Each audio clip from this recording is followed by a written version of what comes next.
नमस्कार, मी Kiran Palkar. Crime diary news channel मध्ये आपले स्वागत आहे. पाहूयात आजच्या ताज्या बातम्या.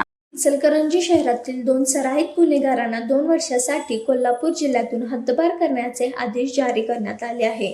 माननीय निलोत्पर पोलीस अधीक्षक कोल्हापूर तसेच माननीय अण्णासाहेब जाधव अप्पर पोलीस अधीक्षक गडहिंग्लज विभाग इचलकरंजी आणि इचलकरंजी शहरातील रेकॉर्डवरील गुन्हेगारांचे हद्दपार प्रस्ताव तयार करून सादर करण्याचे आदेश दिले आहे. त्यानुसार शिवाजीनगर पोलीस ठाणे इचलकरंजी आणि 2 गुन्हेगारांविरोधात प्रस्ताव सादर केला होता.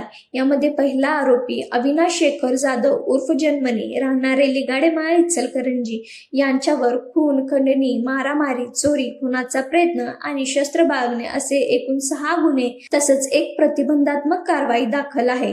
तर दुसरा आरोपी आसिफ सलीम मुजावर राहणार मुसोबा गल्ली जवाहरनगर इचलकरंजी यांच्यावर जबरी चोरी, मारामारी, खुनाचा प्रयत्न असे एकूण 5 गुन्हे आणि 2 प्रतिबंधात्मक कारवाई नोंद आहे. या दोन्ही गुन्हेगारांच्या गुन्हे अभिलेखाची पडताळणी करून विक्रांत गायकवाड उपविभागीय पोलीस अधीक्षक इचलकरंजी उपविभाग यांची चौकशी अहवाल सादर केला होता. त्यानंतर दीपक शिंदे उपविभागीय दंडाधिकारी इचलकरंजी विभाग यांनी अंतिम आदेश पारित करत 2 गुन्हेगारांना कोल्हापूर जिल्ह्यातून 2 वर्षांसाठी हद्दपार केले आहे.